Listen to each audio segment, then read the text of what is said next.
this evening.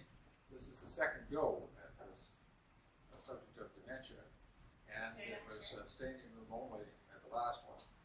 And the fire department at least has a limit on the number that you held in that other one. Anyway, so I'm pleased to have you here this evening. In the original Info Health series, we did run in the afternoon and in the evening, the same session. And it was very interesting because the session in the afternoon was the Old Town, and the session in the evening was Virgil, so it was a much younger generation. And that's actually, looking out there at the audience, it's the wrong age for this evening. Anyway, for those of you who may not know me, my name is Bill Brown, and Gerry Bucsis is helping me with this. I'll say a few minutes about Gerry in just a second, but so the two of us are putting on this presentation. Gerry is doing the heavy lifting, for about 2/3 of it. And I start out with the science, or at least the medicine of dementia. I do want to say, before I say more about the two of us, these sessions are always on the second Wednesday of every month at 1 o'clock, the usual session, the informal sessions. And the next session is actually a very important one. And that's on your EMS service, but it's a reimagined emergency medical services for home care. I think EMS in North America is finding that their mission can be changed, should be changed, and certainly major health care corporations in the United States are moving acute care, a lot of acute care, and chronic care into the home. And in Australia, building what are called virtual hospitals, no bricks and mortar. So 500-bed hospitals, but in fact it's 500 beds at home, in homes, but providing medical and nursing staff. So it's an important one to hear about what EMS has in mind. And then I'm changing my mind, at least I'm doing the December one. And I was going to do one on falls, but I think I might do one on the so-called Lazarus effect, miraculous changes in health or resolutions of healthcare problems. It's really a fascinating subject, so we'll see. Just a reminder, too, that there's another series that starts in November, and that's, you've been hearing or you've heard about all the Nobel Prize awards this month, and so we're going to deal with one at a time. So you have a chance to understand what those prizes are really all about, because they have such a huge impact on science and your life, if not immediately, then within 5 or 10 years. And it's immediate with respect to the healthcare prize, at least the medical prize this year, because the award was for cancer immunotherapy, which has revolutionized the care of cancer. So, I also want to acknowledge this is an Info Health program, but it's also, in this case, the Alzheimer's Association working together. But the Info Health program has been going over 10 years, and it's been very successful, in my mind, because of the partnerships. The primary partnership is with the local family health care team, but it's also with Cogeco, because Cogeco is a great amplifier, the cable network. So the audience, at a minimum, they tell me, is 100,000. So that's huge. And tonight, we're actually recording this for YouTube, which in a way is even better, because then there's world access. So my daughter in Alaska will be able to see it. There's no coaching out there.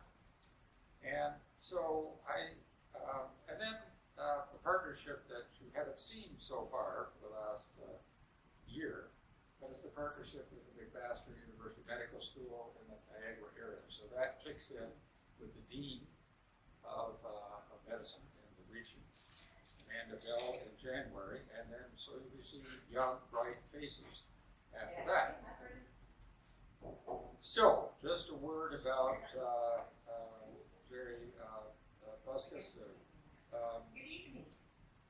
Gerry's a fantastic person. I see Doug Ure over there, but Doug and Gerry and I had coffee at Tim Hortons one day, and I knew right away that we had a winner. Of course, I knew Doug was a winner, but Gerry I didn't know, and Gerry is a Family Support Counselor, right?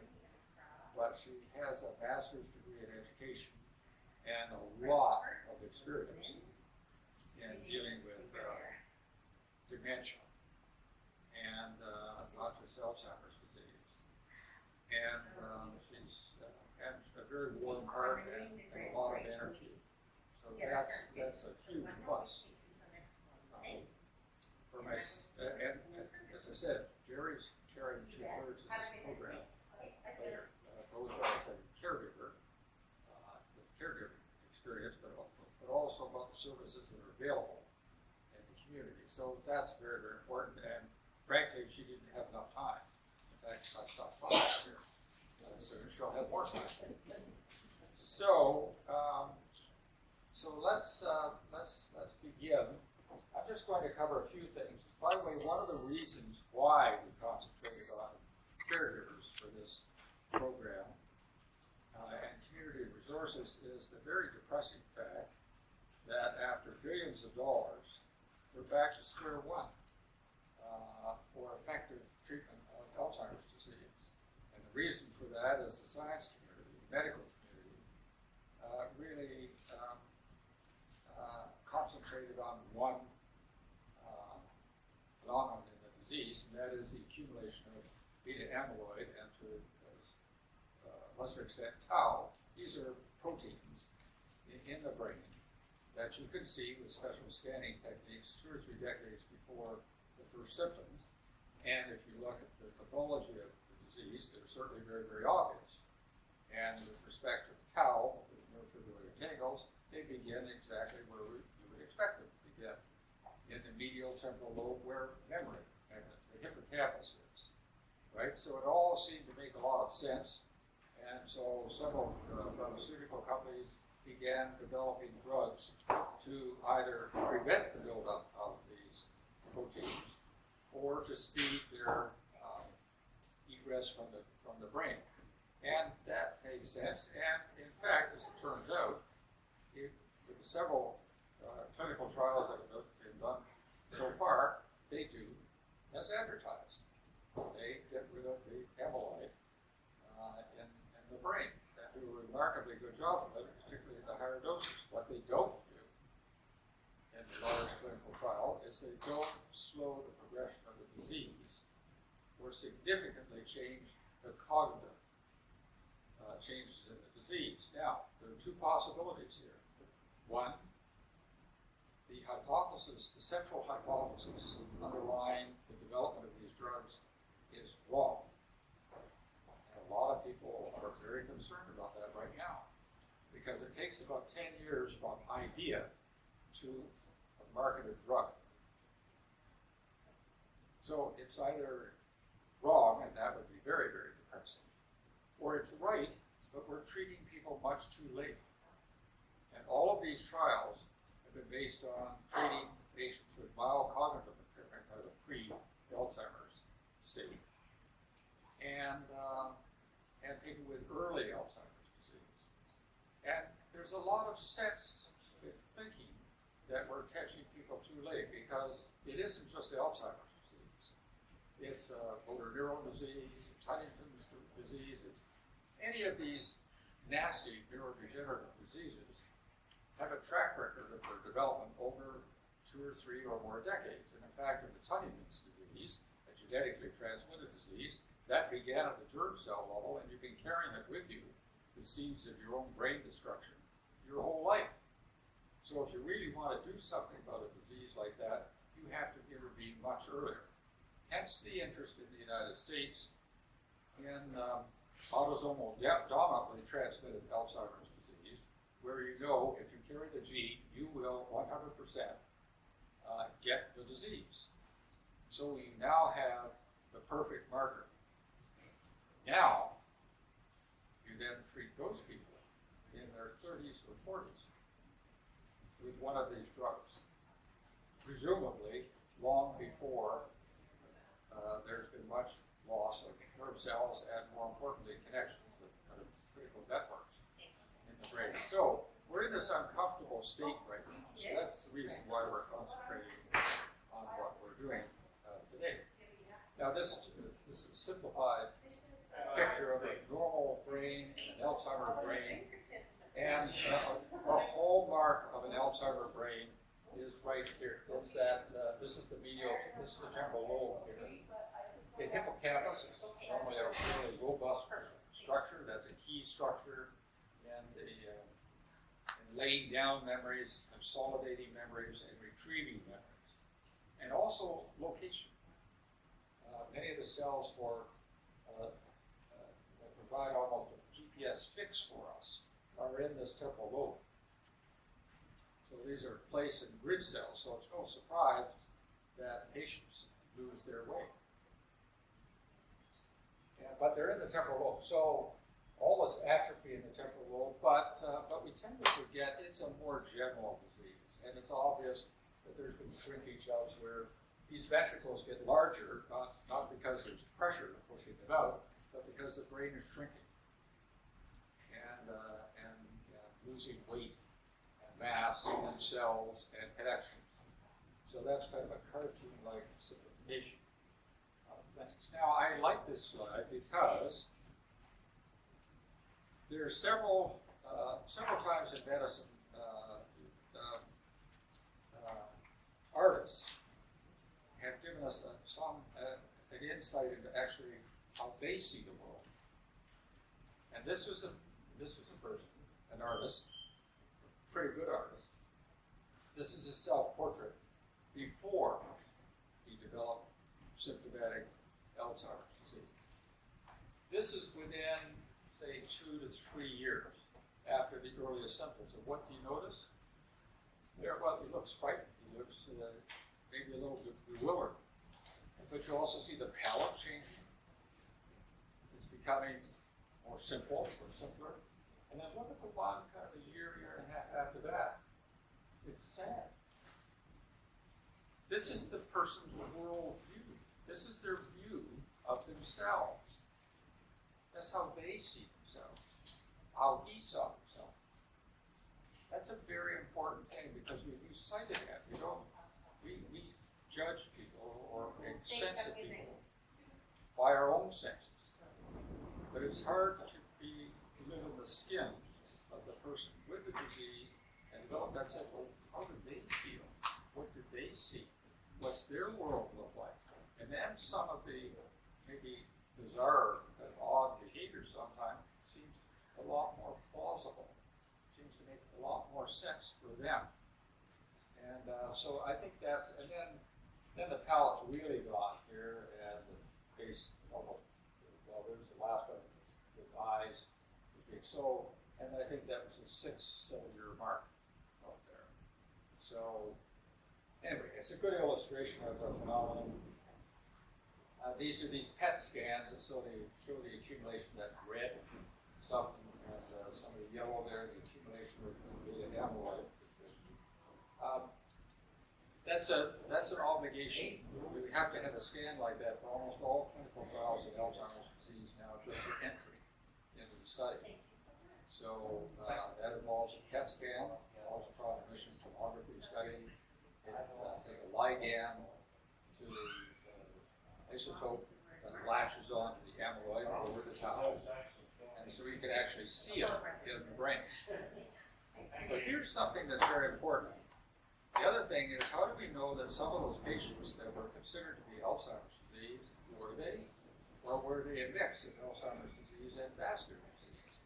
In fact, pathologically, I just know this from experience looking at brains myself, it's usually a combination of the two. Now, look at this. In the later slide, I could draw a line right across here.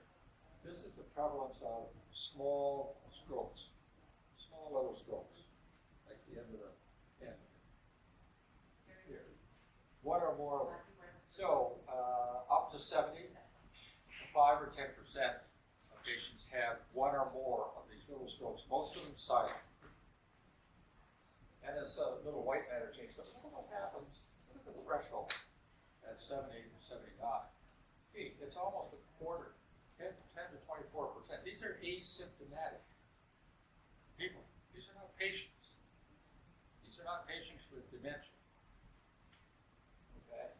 And the white matter change, and then 80 plus, 25 to 40%, and 20%. So obviously changes are happening in the cerebral blood flow and the cerebral blood vessels. And by the way, this doesn't include the incidence of little small hemorrhages, because sometimes the amyloid can accumulate in small blood vessels, arterioles and arteries, and you get these tiny little hemorrhages, so-called chondrophilic angiopathy.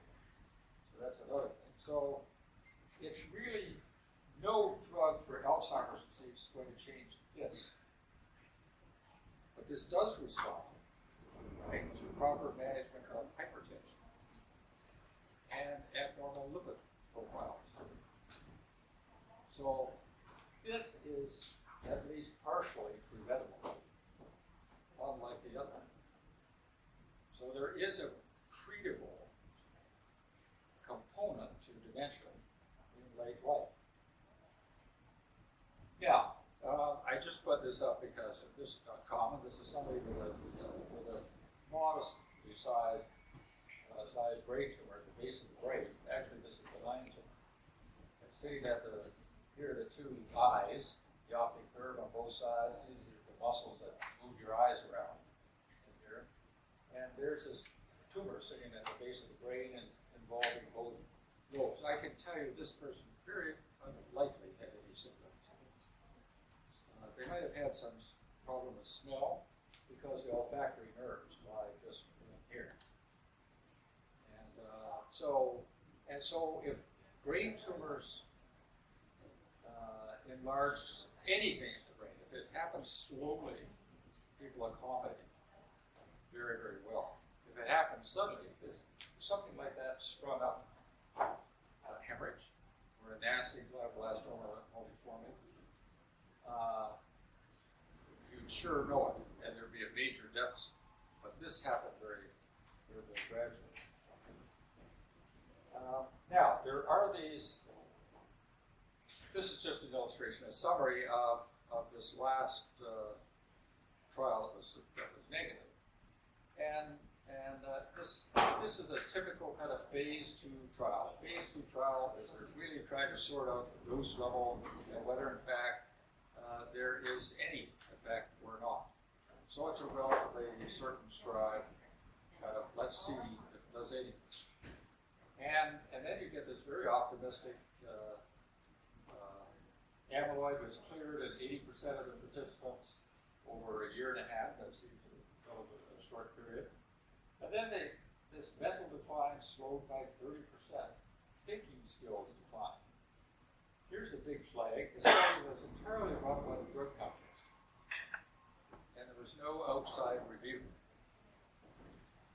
They cost millions and millions of dollars. For every patient going into a study like that, it costs roughly $100,000 just to get into the trial for the company, to do all the requisite testing beforehand. Well, look very, lots of news, media, CNN was all over it, wonderful. And, but here's the overall effect. I would say it's 99%, it's not over 99%, it's 100% of these drugs have failed so far in phase 3 trial. That's the trial just before approval. Okay. And that's a very demanding thing. So that's what's got people down about this disease. Now, Gerry, it's your turn.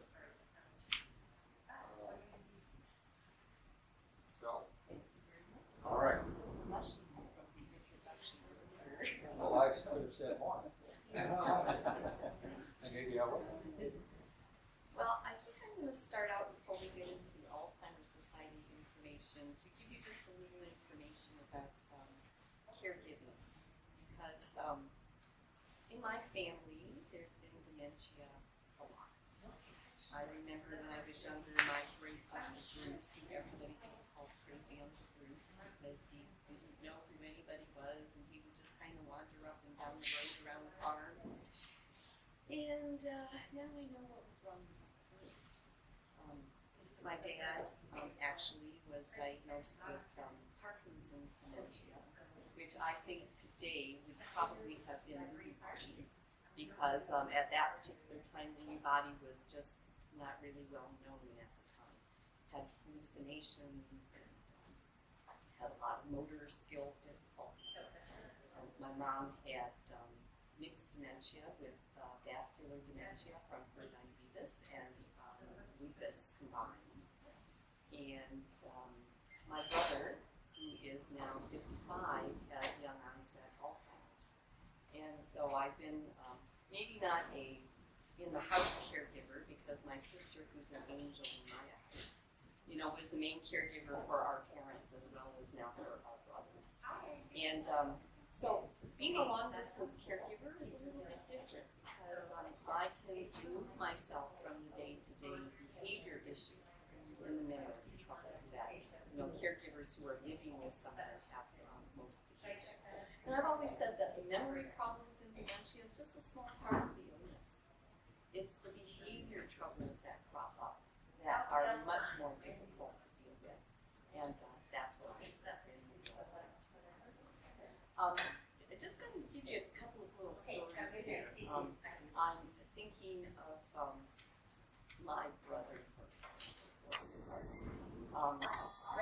There's something that happens sometimes when people have dementia called confabulation, which means that they kind of just say things that really don't have truthful basis, and a lot of people think that they're lying. So, for example, when my brother and my husband are watching a football game together, and my husband steps out to the kitchen to get something to eat, and he comes back in and says, "Ron, what's the score now?" And my brother will say, 98. So he just sort of comes out with this information. Who knows where it comes from? And so lots of people just think that he's lying a lot, when it's really not. It's just a symptom of the illness as well. I was thinking of another instance. My brother happens to drool a lot with his dementia.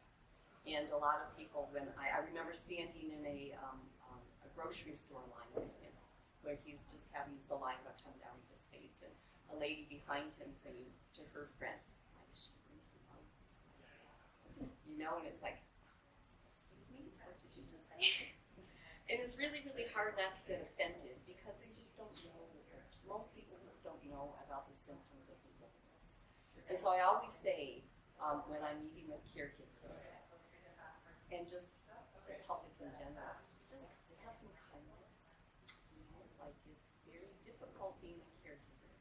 And as I said, my sister is an angel. We talk about thinking outside the box and coming up with solutions for my brother that we might not have thought about unless we had brainstormed together. He lives alone. I'm 7 hours away. My sister's 2 hours away. We've been able to hire a neighbor to help with things for him. And I used to go the 7-hour drive every so often to take him to the grocery store.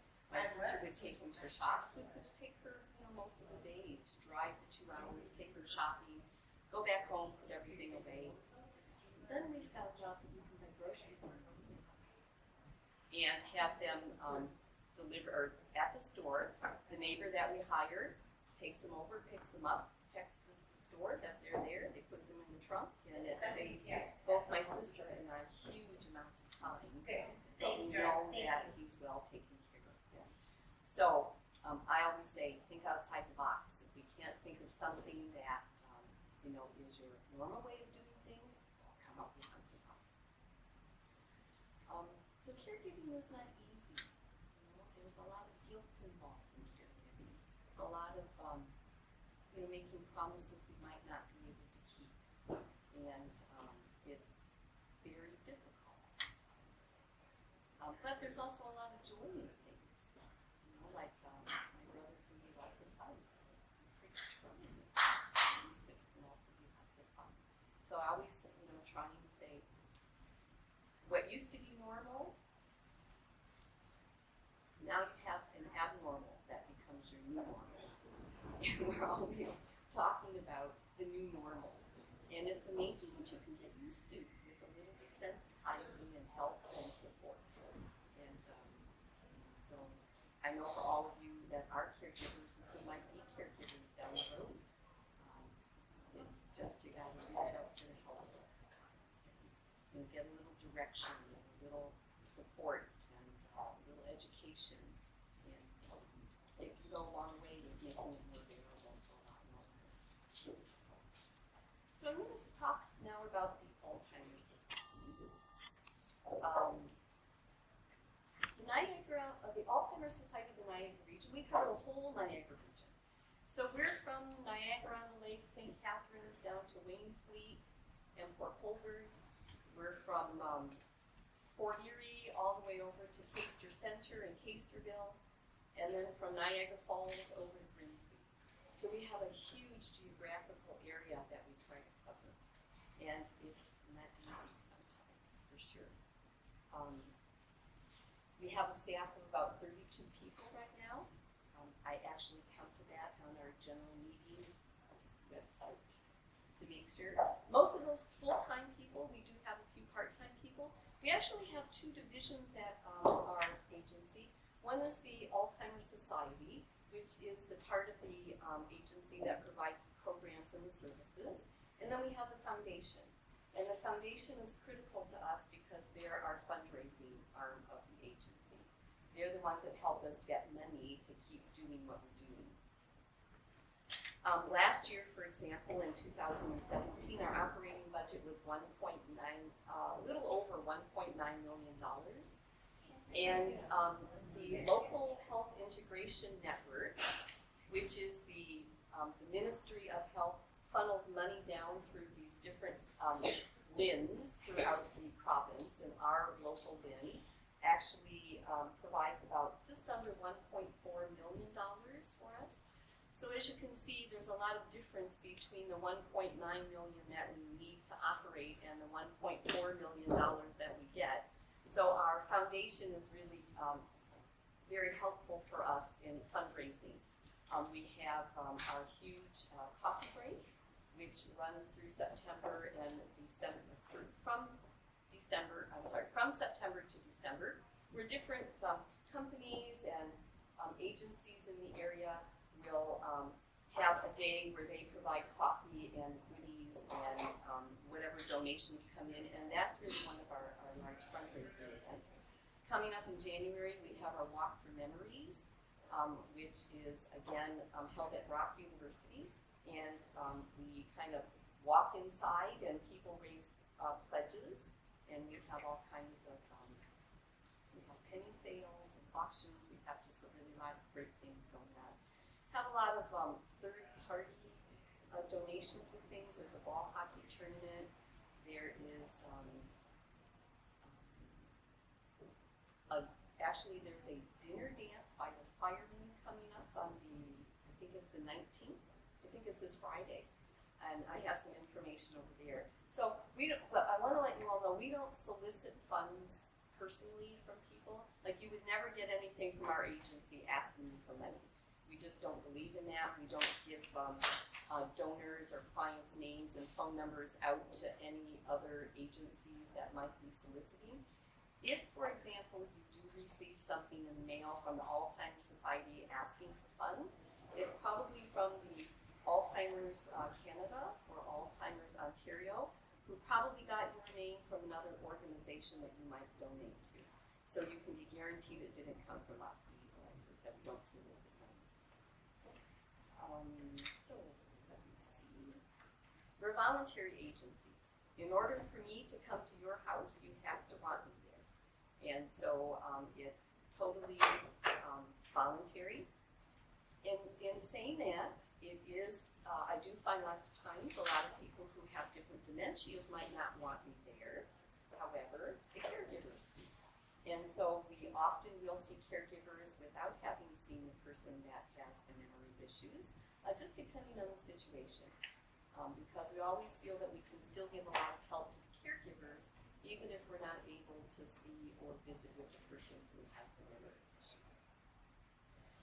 So in 2017, we had 1,931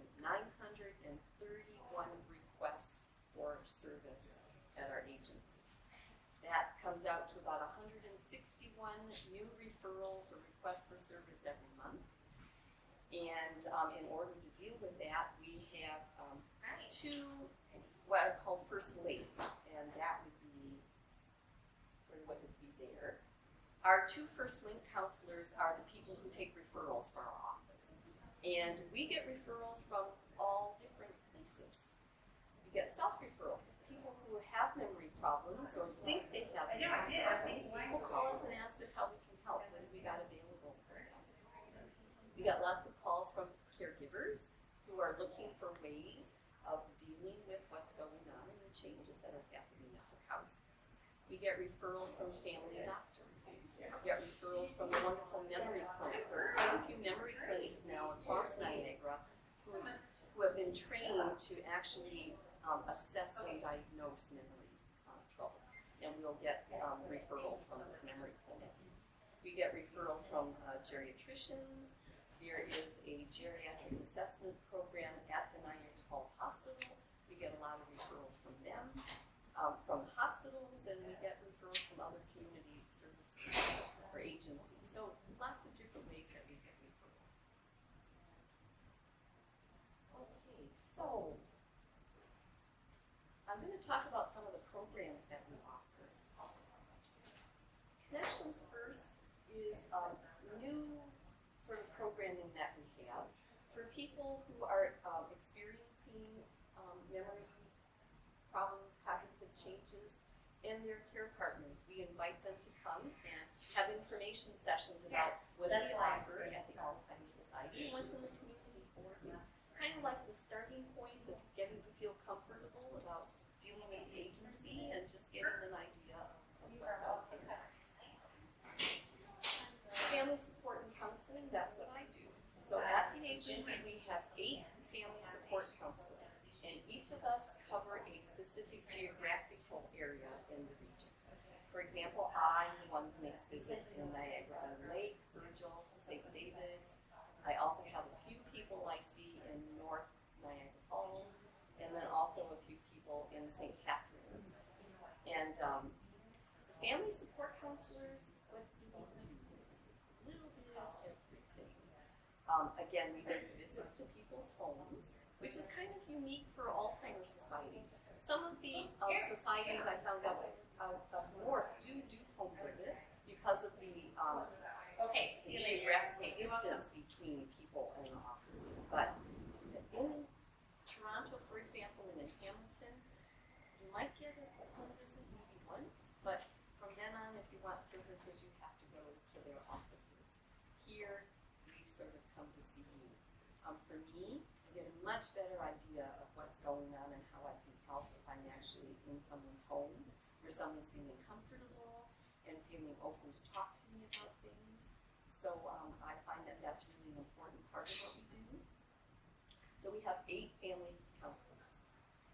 We have 2 intensive case counselors. And they have a much smaller caseload of clients, but they would also be higher risk for various reasons. For example, an intensive case counselor might be working with someone who, or a couple who are living in a home without a furnace that's working. They might not have running water. They might be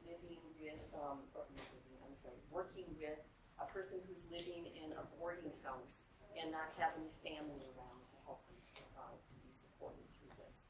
So they might be taking people to doctor's appointments or helping with their finances, trying to maybe help them to get social assistance in some way. Then we also have one supported independent living counselor. This person works with a team from the Niagara region and would work with the highest risk dementia patients in the region. This person might be visiting people with Alzheimer's who are living under park benches or homeless on the streets.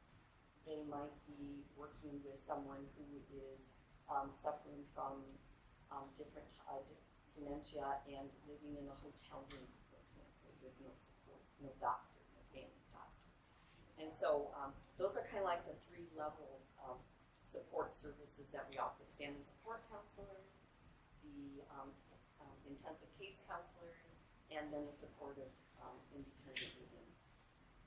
Again, I spend a lot of time talking with the people who are having memory issues about how are you doing, what's going on, how are you seeing things.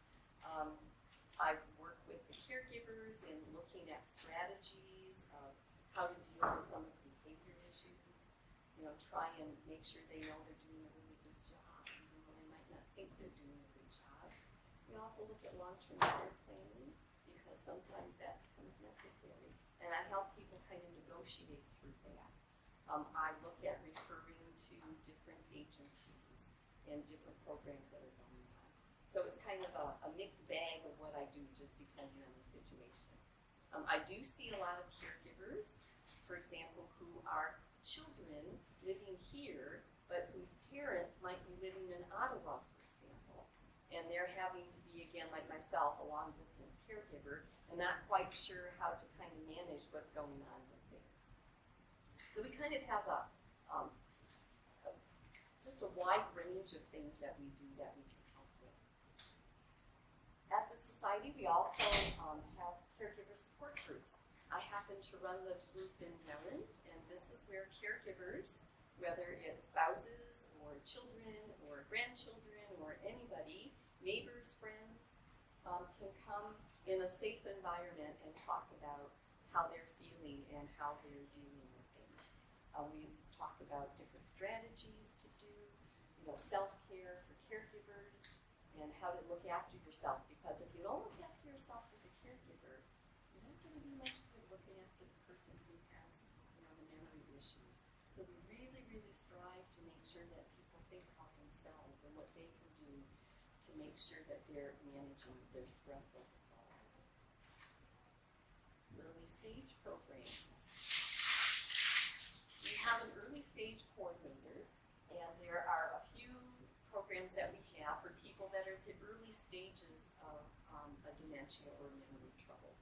We have a Beyond Words learning series, and that's where the person with the memory issues and their care partner come together, and in a small group of about 6 to 8 people, and then the caregivers will go into a room with one of our counselors, and the people who are having memory issues will go together in another room. And it's sometimes easier to talk about what's going on if the person that you're having an issue with isn't sitting next to you when you want to talk about it. So we really try to encourage that as well. So with it, then we have the wellness program, and I really like this program. This program, the wellness, is for people who are in early stages of memory trouble. And it's again a small group of 6 to 8 people. And they have lunch together, they talk about how they're doing with things, how they're managing. A lot of people I visit lose their driver's license and don't have anybody to talk to about that. It can be really frustrating when you lose your independence because you can't drive anymore and that darn doctor took your license away, and how could he or she do that? And the wellness program was a really good venue for people to discuss those frustrations and those heartbreaks, because in our society, especially in migrant way, lose your license and it's a problem. There's no question about that. The Rebel group, in order to be part of the Rebel group, you have to have been involved in one of the early stage programs. And it's a social gathering of people once a month. September, they have a speaker. For example, one of our counselors is really involved in the sort of like elder abuse network and trying to help prevent scams and helping people to be aware of what scams are out there. And so she might come and give a talk in September, and we have a wicked Halloween party in October. That's lots of fun. November is another speaker. Maybe a dietitian will come in and speak to the group. And December is the Christmas party. January speaker again. February a Halloween party. So it kind of alternates alternates with 1 month being a speaker or a presentation of some kind, and next month a party. Because we really, really try to encourage socializing. Because I think what a lot of people find, and I don't know how many of you can raise your hand to this, when you start having memory problems, friends and family kind of drift away. It gets a little awkward sometimes. And so they're not as likely to have the socializing anymore. And so we really try and find ways to help people still stay engaged with other people, to have fun, and to really, really have that social interaction, which really helps keep the brain stimulated a lot longer. Client advisor group, I have to tell you about this because this is one of the things about our agency I really, really like. We have a group of about 6 or 7 people who are living with dementia who meet with us on either 2 weeks or 4 weeks. I can't remember what it is. But they tell us what kind of programs they want. We certainly don't assume that we know what people want from us. We like to hear what people who are living with memory issues want as far as programming and services are concerned. So we listen. We listen to what people want, and we try to provide what people are asking for. Just to let you know that in 2017, back through the Family Support and Counseling, Family Support Counselors and the intensive case counselors, we made 7,080 home visits to people. So when you think that between 10 of us, that's quite a few visits a year, quite a few visits a month, quite a few visits a week. I know, Rachel, I was thinking the same thing when I saw that. That's a lot more than I had thought. Okay, so on to Minds in Motion. That is one of our exercise programs. We got a big grant from the government. I can't remember which branch of the government. We have we have classes at the YMCA in St. Catharines and in Welland, and also at Buckner Towers in Niagara Falls, where people living with memory trouble and their care partners can go and have an hour of exercise and an hour of brain games. And so it helps with 2 issues. Keeps you physically active and keeps you socially active. And again, we really try and encourage those 2 things, those 2 parts of things. That Minds in Motion, again, 2 hours once a week for 8-week sessions. And they really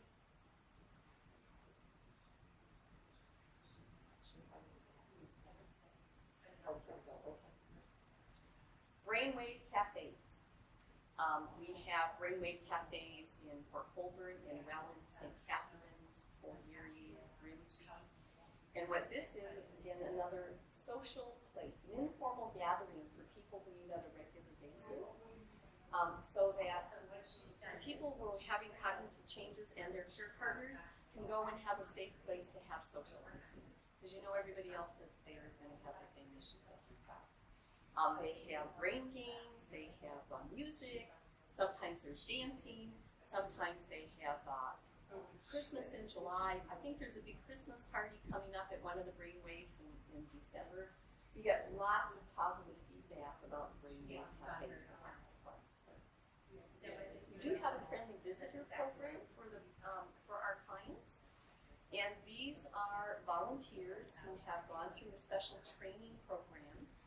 And they usually visit once a week for about an hour or so. Not allowed to take people out in their cars, but if there's a Tim Hortons within walking distance, or a coffee shop, walks are fine. But it just gives a person, a regular person that they can count on once a week to have some socializing and fun, and just somebody to talk to. Art expressions. Good friend of mine who is an artist in our region, she and another friend of hers volunteer. We have art classes.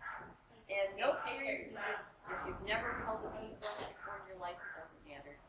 Because it just is a fun thing to do.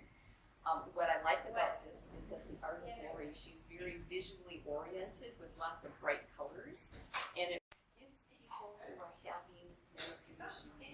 chance to make choices, which sometimes becomes kind of limited as the disease goes on. Tai Chi and coffee hour. Again, they meet twice a week. 1 hour of Tai Chi, 1 hour of coffee hour. And what's nice about this as well is that people become very close friends when they take part in these programs. And the Tai Chi, again, is really great exercise, especially helps with balance, because I find that a lot of people with dementia, as they're progressing, start to have balance problems, and so the Tai Chi really can help with helping people to regain some of that balance. The telecare program. Again, trained volunteers who will once a week or once every 2 weeks call the caregiver sometimes just to say, how are things going? What do you want to talk about? Anything on your mind? What's going on? Or the person who is having dementia, get a call once a week from somebody. And again, is that socializing. And I actually visit quite a few people who are living with memory problems who live alone. And so I can't get to see them often when I'm visiting 78 people myself. And so I often will get a friendly visitor involved as well as a telephone visitor. Because again, it gives that person somebody that they can count on to talk with them, to just, and a lot of it is talking about what their life was like. Tell me about your childhood. Tell me about growing up. Where'd you grow up? And even if they don't remember, it at least shows that somebody's interested. Next steps in care essentials, that is our education program. And it used to be that our education program for caregivers used to be only at our St. Catherine's office. And now we take it on the road. The programs are offered here in Niagara and Lake at Simpson's Pharmacy, which we're really grateful that they offer their boardroom there. They're offered in Port Colborne, in Fort Erie, in Niagara Falls. And we have a schedule that's kind of made well ahead of time so people can plan on attending one that's in their own communities.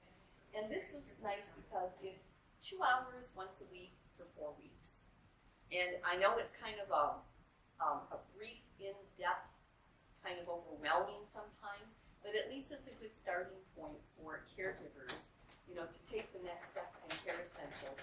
And then where I come in as a family support counselor is helping people with learning more education as things go on. And I always say to people, when you take the education series at the beginning of things, I always encourage the caregivers that I visit to take it again, because as the person's dementia progresses, what you hear in an education series 2 years down the road might be different than what you were listening to when things were first starting. So I always encourage people to take it a few times because, you might have heard it before, but you might not have processed the same stuff before. Okay, so that's pretty much it for the services that we have. I probably forgot a few things, but what I wanted to talk about next then were some of the programs in the community that I often will make referrals to. And these are the 2 big ones. First of all, I'm going to start with the Adult Day Services Program, also affectionately known in Niagara on the Lake as the Social Day at the Lodge. So these are 2 programs run by the Niagara Region through their seniors community programs. And over at Niagara Lodge, over at Upper Canada Lodge, the region rents a room, and there is a social day program there. And I have to tell you, I go over there to have lunch as often as I can because I have a riot every time I go over there. We're very fortunate in that the ladies that run this program are exceptionally wonderful, they're kind, and they're lots of fun. And so again, what the social day does is it encourages physical activity, it encourages social interaction, and it also gives caregivers a break for the day. You don't have to worry about what's happening because you know that the person that's going there is going to be having fun and having a good time. The other program I often refer to is the Respite Companion Program. That's also run by the region.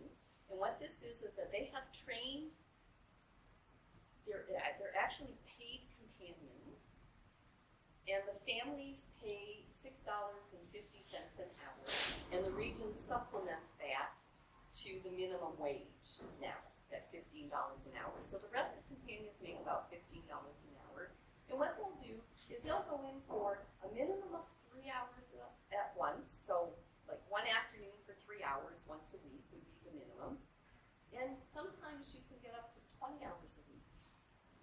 I've had several people with dementia who were young onset, whose spouses were still working. And so if somebody can't be left alone at home and the spouse is still working, what do you do? So what we try to do is combine the day program, the social day, with respite companion hours to try and cover as much of a person's working day as possible. But again, what the respite companion program does, it gives people a certain person who is coming every week on the same day, at the same time, to do fun things, like puzzles, or go for walks, or go to the coffee shop, go to Tim Hortons, or put models together, or just do, look at pictures, talk about what your life was like. Just try to engage a person in as many fun activities as possible. Okay, another community service would be the Community Support Services in Niagara. And this is a non-for-profit agency. A lot of people that I visit will make use of their homemaking services. They can get someone to come in and clean their house for much less than it would cost for somebody privately. I think the last time I looked, it was $16 an hour. And they're, again, it's a service. When you're busy looking after somebody and you've got your house to clean, on top of the laundry, on top of the yard work if you have a house, sometimes it's really a good idea just to sort of get somebody else to do a little bit of the work if you can. They also, for people that I visit who are older and live in their own homes and might not have any sort of connections as to what happens if they've got a toilet that's not working anymore and they need a plumber. Community Support Services has home maintenance and repair available for a very reasonable cost, where you know that you're not going to get ripped off because the companies have been vetted by the agency and you know that they're going to be trustworthy, which is the big thing for me, for people that I'm visiting. They have a lunch out program. They're the agency that provides Meals on Wheels in the St. Catharines area. They have a Safety at Home program, and that's a free program where they'll send an occupational therapist out to your house and will help go through the house and see, do you need grab bars in the shower or the bathtub? Do you have scatter rugs on the floor that could be a tripping hazard? They just look at all kinds of things to help make your house a little bit safer. They do have limited transportation. Up here in Niagara-on-the-Lake, they only have 2 drivers. And so it's not always available, but it is a service that can be helpful. There is a waiting list right now for transportation through them for Niagara-on-the-Lake. Then they also have a friendly visiting phone chat, sort of very much like our telecare program. Okay, another agency I'm in contact with almost daily is what used to be known as CCAC, Community Care and Access Center, now known as the LIN, because about a year and a few months ago, CCAC was dissolved and was taken over by the LIN. But all of us in our work, I still say CCAC, it just kind of comes out naturally because that's what I'm used to. Okay, so what can the LIN provide for someone who is having memory issues? Well, if the person is needing help with personal care, like showering, washing their hair, getting dressed, the LIN can provide PSW help in your home to help with that. If a person living with, that's this one. If the person with memory difficulties can't be left at home alone, and the caregiver needs them to go grocery shopping or to get cleaned up or whatever.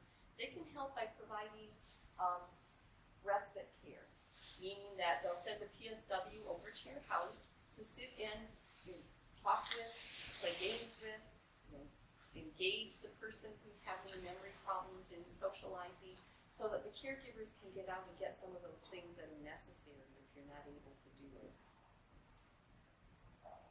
They also have other help available, and I can't swear by all of this. I took this off of their website. So I know that I have had people that make use of the short stay respite beds. For example, if a caregiver needs to go to a family wedding out of town and it's not possible for the person with dementia to go, they do have some short stay beds available in some of the long-term care homes, but I have to be very honest with you. They book up very, very quickly. Someone that I know looked at going, wanting to book one for this month and was told, sorry, the next available time is this time next year. I know, I saw the eyes for what?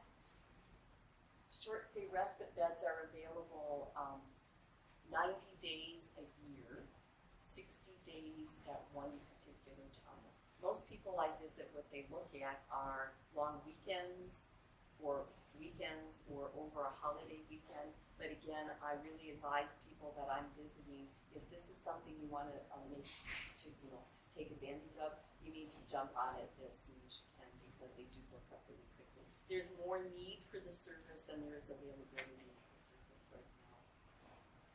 Physiotherapists, I've had lots of people I visit who start having problems with falls or being wobbly on their feet, and physiotherapists can really help with building up muscle mass and doing exercises.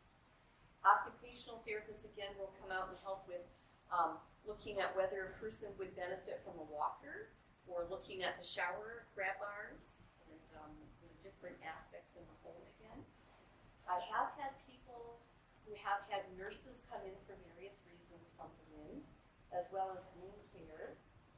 Sometimes when people don't move around a lot, they can get bed sores, or sores on their elbows, or sores on their legs, and Berlin will send nurses out to do wound care for that. Medical equipment and supplies. They will loan, for example, a walker or a wheelchair for a certain amount of time to see if it will help for the person before they'll ask you to buy it. I have had them supply hospital beds for some people as well. They do have social workers who visit, nutritional counseling. They have rapid response nurses, which I have used on occasion, but that's kind of in very rare circumstances. And then there is the hospice and palliative care through the as well. Other things that the case coordinators or care coordinators from Berlin can do, they're the ones that I'd say hold the keys to long-term care. If a person, whether it's dementia or any other illness, needs to go into long-term care or nursing home, it's up to the case coordinator at the LIN to do the health assessment to see whether or not that person qualifies. And they're the ones that also make the determination if the person who has the illness is capable of making that decision for themselves, or if that decision passes on to the power of attorney. And I want to just warn you all, please, if you do not have a power of attorney written up, please, tomorrow morning, make a call to get that done. If you don't have a power of attorney that's signed, and it needs to be put into effect if you're not able to make decisions on your own, it can be a very difficult process to actually get that in place if there isn't a power of attorney done. There's a power of attorney for personal care and power of attorney for finances. And I would please recommend everybody making sure that you have a power of attorney as well as an alternate listed in there in case the person that you name isn't capable of doing it. At least you don't have to worry that that you'll have somebody else that's available to. As I said, they manage the list for the long-term care home. So if they've determined that somebody, for example, even with MS, is able to go into a nursing home, they're the ones that manage the list for the nursing homes. And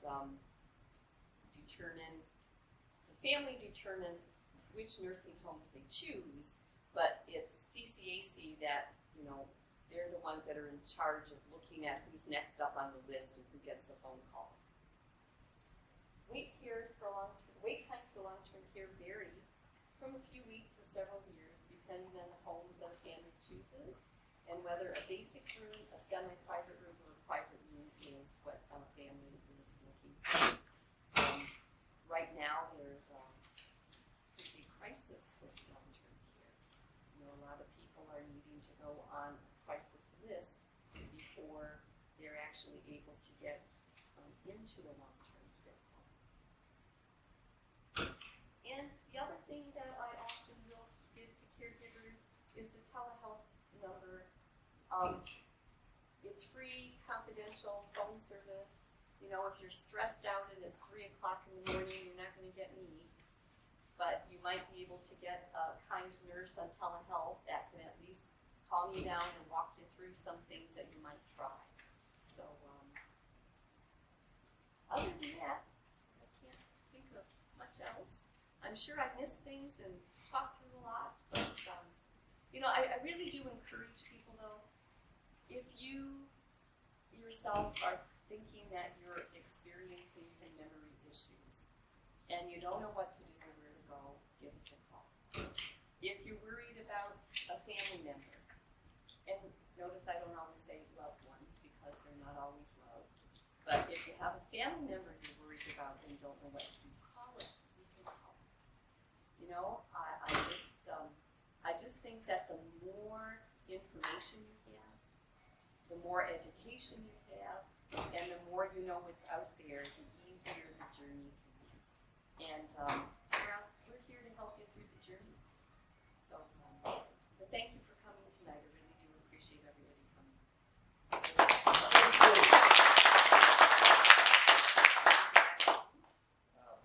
That was very good. Good. It's time for questions. Any questions of Gerry or myself? Yes. I'll be back to that. How do you figure out where all the information, how do you get to all of the information? Is it online or is it? Oh, that's a good question of Gerry, yeah. I have quite a few handouts over here that you're more than welcome to take. I have some booklets there, for example, that list pretty much all the services that I talk to with the Alzheimer Society. And any one of those handouts that are over here at the desk have our phone number on it. And all you need to do is give a call and just ask to speak to anybody that can give you some information. And they'll probably put you right through the first link to one of the ladies that does the intake to get information for you. But just scanning, there's an online. There is. We do also have a website, and all of the information that is here on the slides is in our website, and that would be Alzheimer Niagara. You just do a Google search on Alzheimer Society Niagara, you'll get our website, probably first one to come out. I was going to ask a question about palliative care because, for most palliative care patients, they're cognitively fine. They've got something like some cancer or they've got ALS or something like that, and they're by and large very rewarding people to spend time with. And it's one of the pulls or tugs for people involved in palliative care. People with dementia are a whole other thing. I think palliative care is in some ways just like the public, and feeling a little awkward with dementia patients. At least that's been my sense. Is that? I think so. I've always said that. Margaret says. I would say not. No. Okay. No. Well, Margaret hasn't really experienced in palliative care. So Maybe anyway. you could speak to that too. Well, I'm a palliative care volunteer here in town, and it really has not mattered No difference. at all. Somebody comes to us with needing our service or would like us to do some For care. dementia patients. Well, it doesn't matter. It's basically palliative care, but it doesn't matter. Is it cancer? person dying from cancer or Sure. dementia or from whatever. It doesn't matter. We actually, we see a number of people with dementia as a companion. Because we basically feel palliative care is a type of service. It's comfort care. And so that's what we give. So it doesn't matter what it is. We're there to help that person have the best day possible. Not I So think, it doesn't matter. Margaret, I don't disagree with you No. too much, but I just know from talking to palliative care people in Hamilton. No, we're not hospice. We're not a hospice. No, I'm not then. talking about Oh. hospice, I'm talking about palliative care. The number of people involved in palliative care and their caseload. And given the prevalence of dementia, the palliative care simply doesn't offer. What's been It's my a- experience most of the time is that the majority of people that I've visited over many years of doing this actually end up going to long-term care before palliative care is an issue. And then it's palliative care in the nursing home that they're usually in. Okay. I've had very few people with dementia stay home long enough to be participating in palliative care in the community because the behavior issues usually become more than what can be dealt with at home in not all instances, but many instances. But the majority of people that I have worked with who had palliative care had it in the nursing homes. The reason why I'm bringing this up is you just, the second time, you made the point that long-term care is becoming less and less accessible. So there are more and more people out there not getting into long-term care where there might be a need for that palliative care. And then what I find happens, they end up going into palliative care at the hospital rather than in the nursing home. Where they might be still at home and then things deteriorate medically and they end up going to hospital and going through palliative care at hospital. Okay, that's very helpful. Thank you. To go a little further, you talk about assisted suicide for people with dementia, because from what I understand, you can only apply for assisted suicide if you are mentally cognitive. That's right. That doesn't help dementia I've people. tried that. Okay, I applied, 2 tickets to Switzerland. Third ticket for me, single ticket for my wife. Okay. They said, don't bother coming, because she won't be able to sign the paper. And power of attorney is not applicable in that case. The person has to be cognizant that they're going to pick up the right. Yes, So, which to that me door is is very closed. difficult that because door is closed. So when our government came up with their plan, I said it's full of shit. But not really, because even Netherlands, Switzerland, Belgium, those countries, they do it all now. But the person who's going to go into it has to know what they're doing. And my wife doesn't know. So it's a lost cause. You just have to fight for it and go from there. Yeah, it's been very clear about the information that I've read that there needs to be decision-making ability at the very end as well. Am I right with that? That it is, but I think it's evolving. And I wrote an article, I think it was in the local medical paper, on exactly this issue, because as it's written, there's 3, literally you're signing off once.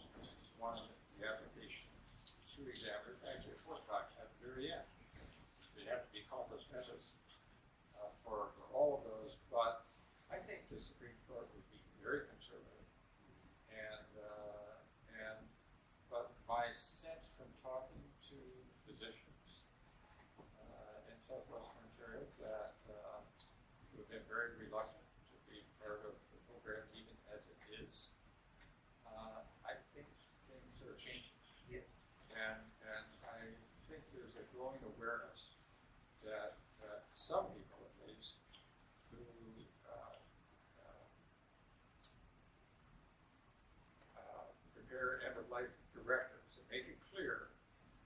a certain stage is passed beyond a level of self-awareness and awareness of others, that they really don't want to be around.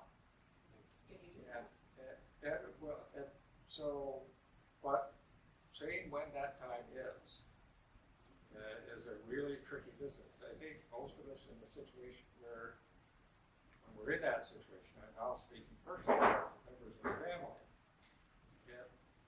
you kind of know it. At that stage, it'd be hard to put into words, but it's pretty clear. And so I think that's going to change.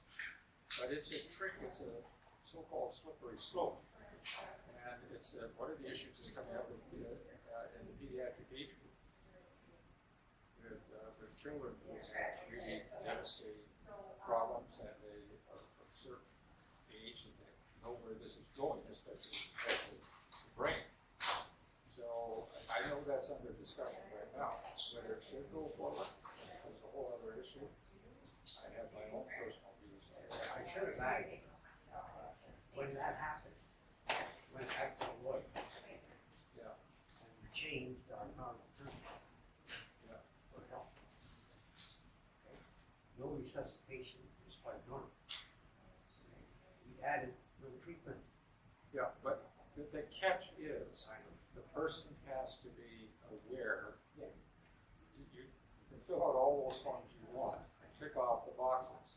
But if the person's not aware at the time, then it's, as current law has it, it's not valid. No. It's Well, not the reason binding. why we added no treatment is that. Now, I have generally, to say that in practice,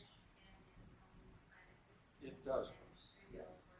And I just know from talking to palliative care physicians in southwestern Ontario and other physicians that sometimes there's a time when there is a choice.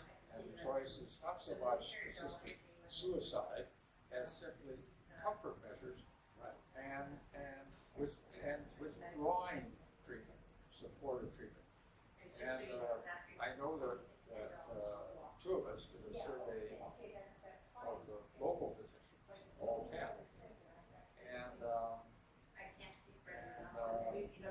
all but 3 support that way of doing things. Comfort measures, meaning no more active support.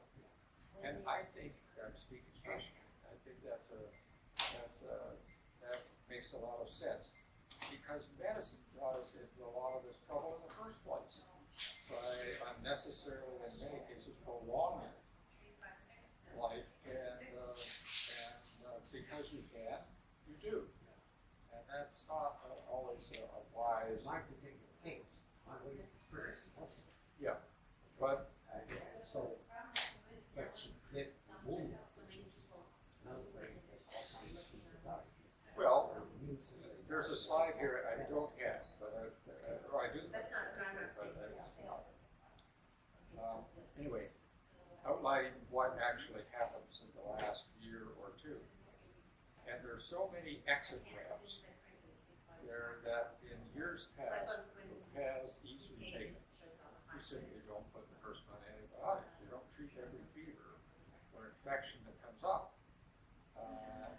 It just, for some people, it simply doesn't make any sense. For some people, it does. Some people, it really does, and they want the full bore treatment. It's the wisdom of Solomon, isn't it? And people don't agree on all of these things. Well, not, but you understand, though, we all understand why the Supreme Court, you say that it was suggested it's very conservative, but it was, it's also very courageous, because in a climate where there's a great deal of opposition. And I can tell you, initially, in the medical profession, there's a great deal of opposition at every level to this. And even among palliative care physicians. And in fact, at least up until a year ago, physicians who were willing to provide me this medical assisted suicide death. There were 2 in Northern Ontario. That's all of southwestern Ontario, halfway to Hamilton. And there are 2 as of now in Hamilton. And I don't know what the numbers in Toronto would probably reflects that. know that some of the two in health are sometimes provide that service for people well north of Hamilton. So, what's that tell you? There are a lot of people who don't want to do it, and or be at any part of it. They agree with it. They might agree with it. They don't want it. Well, part of it is a legal issue. I think the government would have been, speaking personally, they would have been wise to say, okay, for an interim period of the first 5 years, any legal charges will cover. I think a lot of physicians are very concerned about members of the family coming back and suing them, and they're right to be concerned about that. It's not necessarily a member of the family that's close. It's more often the somebody out in Vancouver headed their route and suddenly arrives and say, hey, I don't agree with that, and have no idea what the situation is. Now, how early can you sign that for myself if I think I might have to wait 20 years? Can I sign now and say you don't want to live through that? Well, I think there's a generation gap right now, including my children, who, if they have a family history, generally, right? But there are strong family, there's a good chance, they're high risk for it. And they've had the experience of looking at it or seeing this play out in previous generations and say, gee, I don't want to go there. So if you don't have a treatment, really good treatment for this, for preventing it, I really don't want to go there. And so I'm going to make it plain, whether it's legally accepted or not, but I'm going to write it out anyway in the right directives, what my feeling is about this. And whether it's legally binding at the time is another issue. But I do think that does drive, those kinds of directives do drive physician decisions. I was talking to one who is the head of a large intensive care unit, and his mother went through this, and there were great squabbles in the family about doing this or that, or what should be done. And his point was that, boy, it's hugely important to have those end-of-life directives on board and family discussions before that. Hugely important. And the physicians in hospital and emergency rooms know. See, that's one of the problems when we're in a nursing home. And something goes wrong, they don't want to be taught legally. So they send the patient up to default settings to the ER. The ER doesn't know you. No one in the hospital knows you. They're all hospitals. There's one single one, your family doctor's never there. So there's no one there who actually knows about you. So how would they know about you unless they're end-of-life directives? That's why, for example, in the United States, they have bolts forms which go with you.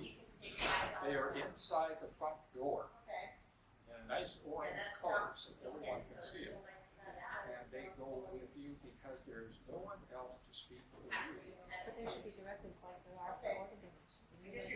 Well, no. It's on your medical records. You This should mean be on on your medical your records. It's not. e-record, your electronic record. Yes. Yeah. Why can't this be on your record? I agree. Then it goes with you. I agree. Absolutely. But we're kind of way off the subject, but it's obvious that the feeling's there, isn't it?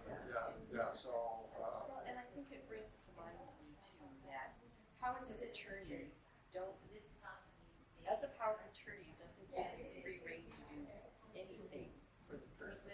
no.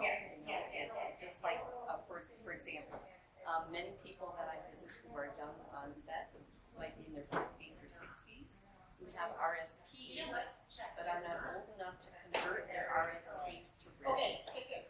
If those RSPs aren't converted early, when they can still sign the papers, although the power of attorney can do that, power of attorney cannot name a beneficiary.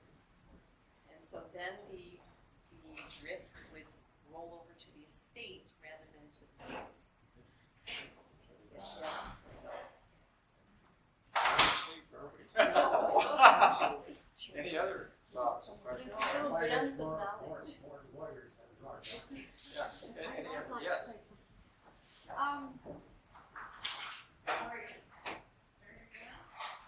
This has been extremely informative, and I'm pro-life. I'm a suicide crime prevention counsellor, and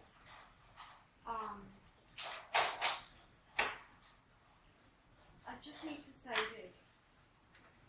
Even if you put a next of kin on your passport, in the back of your passport, just, fill it in.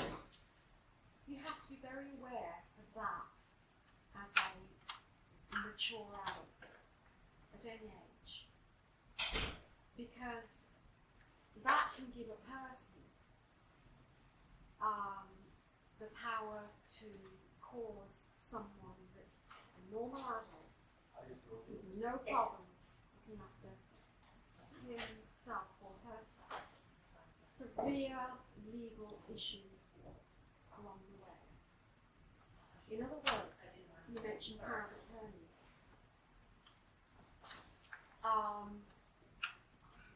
It's also, this is very important knowledge.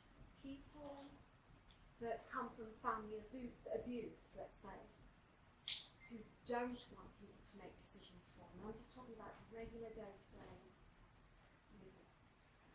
Please be very, very aware of what you write. I agree with that. That's so essential to say. I'll give you an example. I worked with a couple once where they were in a common law relationship for 30 years.